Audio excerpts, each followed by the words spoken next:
Okay, so controversial piano teacher, piano player opinion here. I do think Hannon can be helpful. I know for a lot of folks it feels a little bit old fashioned. It definitely is. The Hannon Revisited is kind of updated for more, modern techniques and stuff. Here's where I think it's helpful. So when I talk with, my beginning students who have never played piano at all, we often do like 5 finger scales or basic scales because we're trying to get a ergonomic hand position and fingering that makes sense and is going to serve us well. A lot of times beginners, especially young ones, will come in, with the one finger typing or just getting all their fingers tangled up unnecessarily, and getting them to a place where they just naturally know kind of a more ergonomic way to play can be a little bit of a challenge. What I like specifically that I find the original Hannon does is it gets the idea of first, with my beginning students, I generally do 5 finger scales.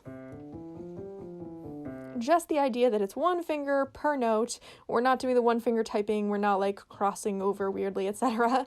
But what we need to move on to, kind of the next step, is going from, okay, say my pinky's on this note and my fourth finger stretching, not to the very next note, but to the note after it. And we see this a lot in Hannon. I mean, the very first exercise is, you can see how every time my fourth finger and pinky are stretching out.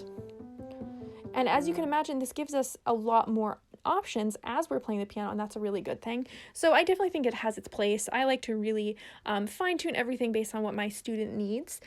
So I don't necessarily do this with everyone. I just think it's still worth maybe having in your back pocket, especially if you see a student who is really struggling with that kind of motion.